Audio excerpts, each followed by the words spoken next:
This educational program is sponsored by Eli Lilly and Company in association with the International Society for Bipolar Disorders.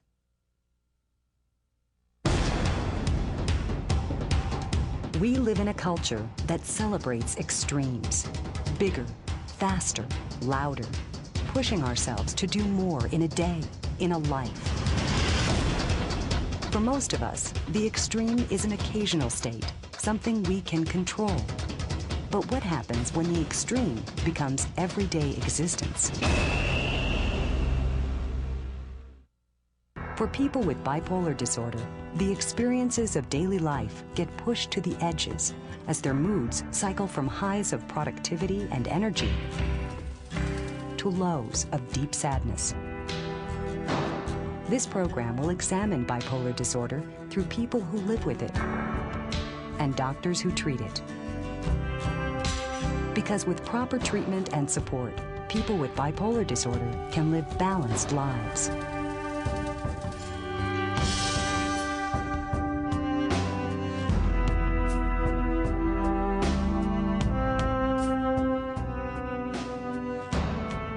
Bipolar disorder is a primary mood disorder, and it's characterized by alternating periods of mania and depression. And it affects people's ability to function interpersonally with their jobs, in social situations. I had irritability, I was happy, I was sad, up and down, two opposite ends of the spectrum, I had both. I was processing something else in my own mind, which was, now that I know it was sick, it was illness. It's something that affects your whole life. It affects your physical health as well as your mental health and everyone around you. It's an illness that's characterized by distinctly opposite mood states, but also by mood states that can occur simultaneously. In bipolar disorder, individuals swing from extremely elevated moods, called mania, to extremely low moods, called depression. In fact, bipolar disorder used to be called manic depression. Individuals may also experience a spectrum of moods in between, often including periods of normal mood. Certainly all of us experience a range of moods on a daily basis. But what defines bipolar disorder is the severity of these mood swings. And so even though we might have all had feelings of being happy, and we've all had feelings of being sad, this is a brain chemical disorder of severe extremes of those that are beyond the person's immediate control. The very phrase bipolar disorder makes us think of moods as two opposites, mania and depression. But the moods of bipolar disorder actually present along a continuum. The illness is often diagnosed according to severity as either bipolar 1 or bipolar 2 disorder. Bipolar 1 disorder is characterized by full-blown manic episodes that may include delusions or hallucinations and can result in hospitalization. Bipolar 2 disorder is diagnosed in people who have milder manic episodes that do not interfere with their daily functioning. Both bipolar 1 and bipolar 2 include episodes of depression. Regardless of severity, all bipolar disorder has the same origin. It is a mental illness rooted in biology. We do know that the genes predispose individuals to bipolar illness. Now the question is, how do these genes bring about the symptoms of bipolar disorder in a given person? We think that is due to some chemical changes and perhaps some structural changes in the brain. While there is still much to understand about bipolar disorder, doctors can usually make a diagnosis by looking at a patient's family history and clinical history and conducting an interview. In some cases, it can take 5 to 10 years before we realize that someone actually has a bipolar disorder. Sometimes people don't even seek treatment after the initial onset of symptoms. And if they present just with a depression, it could be many years before they have a subsequent episode. And if it's another depression, we could just think, well, this person has a recurrent depression. Proper diagnosis is critical because bipolar disorder can devastate a person's relationships, career, finances, and in some cases, can even be life-threatening. 15 to 25% of people with bipolar disorder will attempt suicide at some point in the course of their lives. And if untreated, and that's an important piece of this, if untreated, up to 20% of people can successfully complete suicide. This is a disorder that affects not just the quality of life, a person's ability to maintain a job and finish school and to maintain their relationships, but quantity of life. To understand bipolar disorder, we must understand its two main mood states. We begin with mania. Mania is characterized by distractibility, very easy distractibility, inflated self-esteem or an exaggerated sense of self-confidence. I went off on tangents and I couldn't get back to where I was before. I couldn't resume my focus. There would be days where I thought I could write a great manifesto to change the world and bring about justice. In some cases, a person could have grandiosity to the point of being delusional. Over 44% of people with mania will present with some kind of psychotic symptoms. And if the delusion is such that they think that they have maybe superpowers, have special relationships with important people, etc. I wandered through the city, just really completely lost, feeling as though I was on some sort of spiritual journey. The person with mania may also present with pressured speech, which means there's such incredible pressure to get the information out. They talk very rapidly and often in a loud, expansive manner. My mind was racing so quickly, and it was so fascinating because I thought I was having wonderful insights into my thought processes, and it was like I could see the neurons and the neurotransmitters racing there. Someone in mania may also engage in increased purposeful activity. They might have lots of increased energy such that they are cleaning the house all night long, they're painting, writing a book. I'd start writing a new story, maybe start a novel, and then, after a week or two had gone by, I'd put quite a bit of time into it for that week or two, but then my ability to stay with it would just disappear and I'd be on to the next project. Some people with mania will get themselves into difficult situations where they spend money that they don't have. They'll engage in sexual indiscretions and get themselves in financial, marital problems and job problems, sometimes legal difficulties as well. I've done some pretty bizarre things in a manic state. I've overextended myself financially many times, sometimes frivolous, bizarre behavior, bordering on criminal behavior at times. I was 17 and I was getting into some drugs and driving faster and hanging out with a lot of women. They have increased energy to the point that they absolutely don't need to sleep. The mood can also be irritable, and that's where the person tends to get into a lot of trouble. They can get into physical altercations or verbal altercations because of their extreme irritability. And I felt great. I didn't think anybody could stop me. I didn't think I could stop me.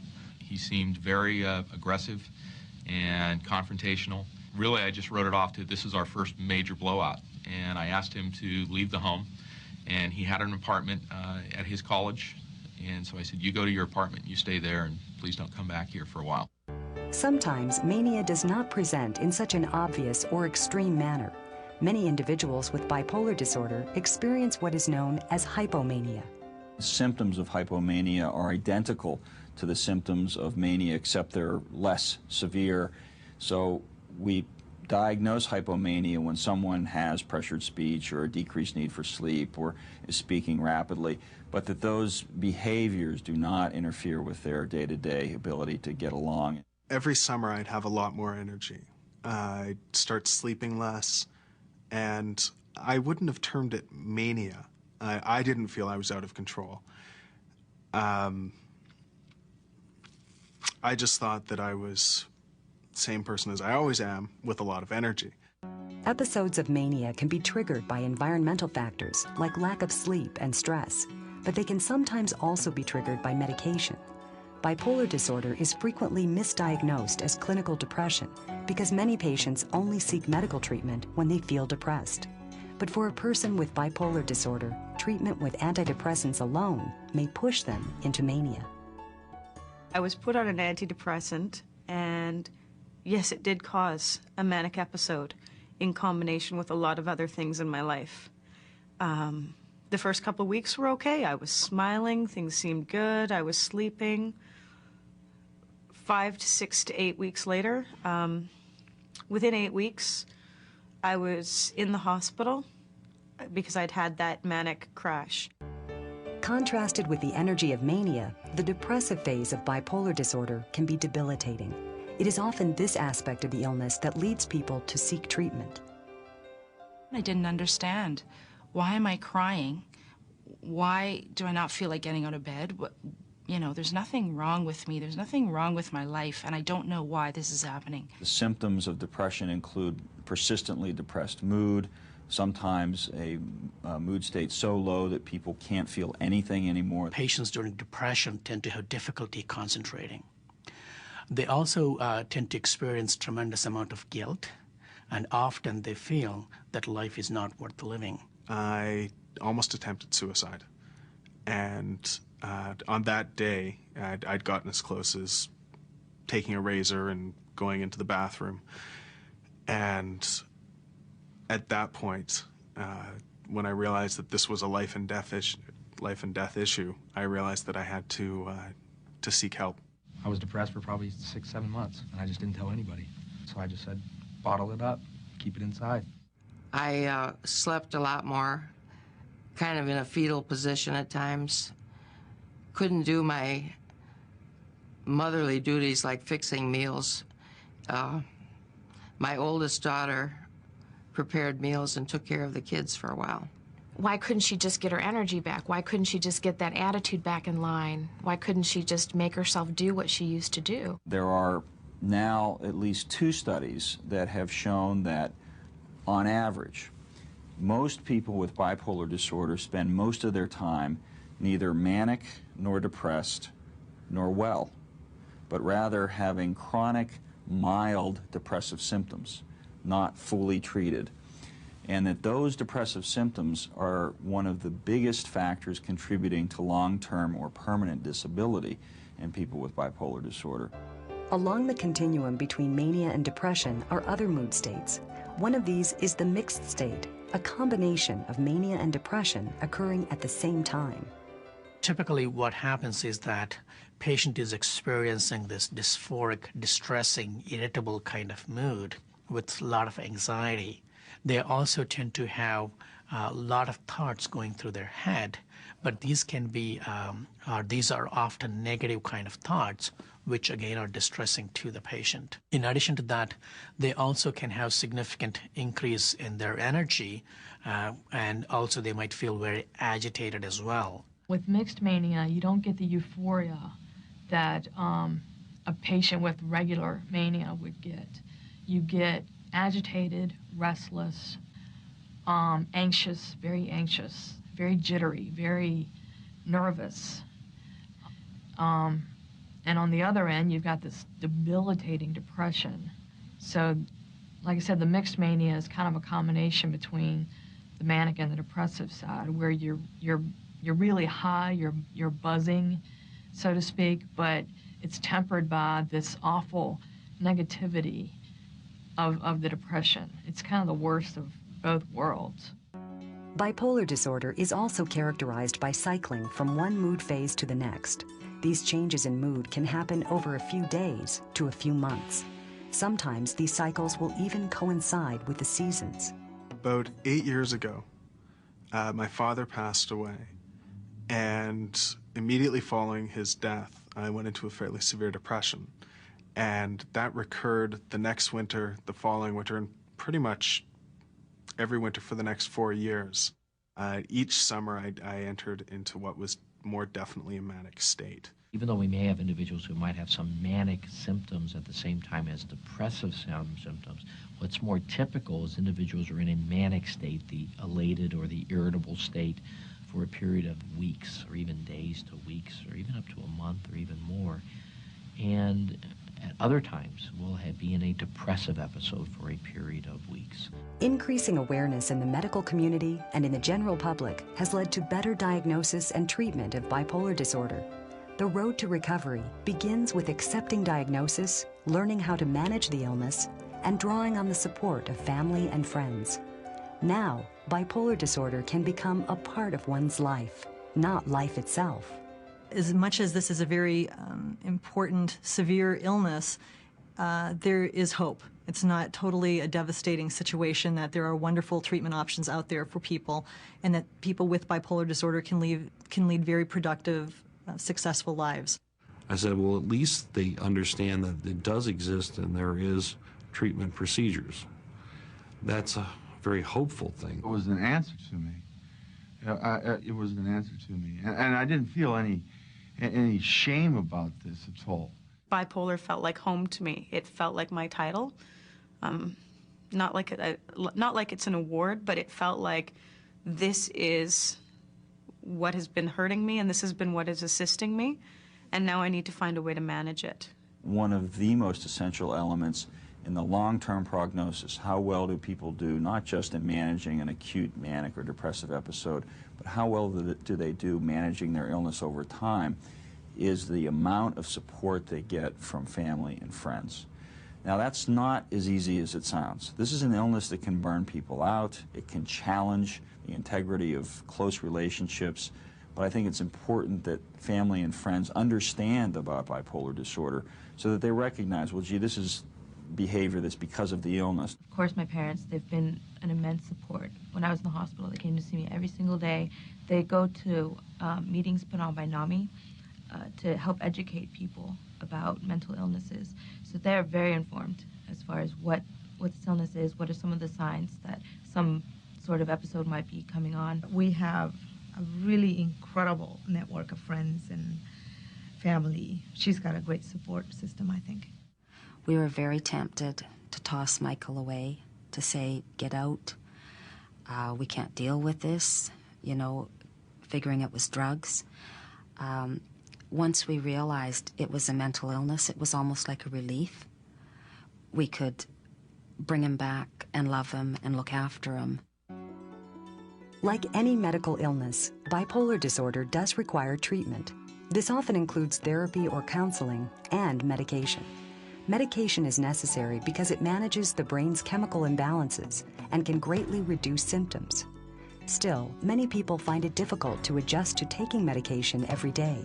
They will often miss the energy of their mania or have trouble tolerating side effects. Other times, they just feel better and think they are over their bipolar disorder. When medication is stopped, relapse becomes inevitable. Every time a patient goes off the medication, within 5 years, majority of them, in fact, have a relapse. I said, I quit. I'm done with the meds. And everyone was kind of alarmed. I wasn't. After I stopped taking my meds in October, my mood got better and it improved, and it got better, and it kept getting better and better and higher, to the point where I was pretty out of control. It was suggested that I go to the hospital. I didn't want to go, but they pretty much told me, if you don't go, you will be taken.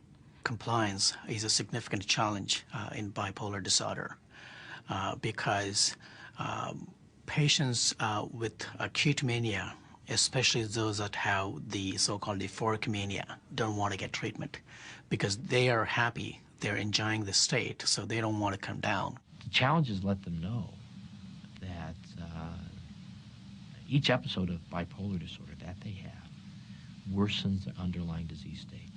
Now that disorder is harder to treat.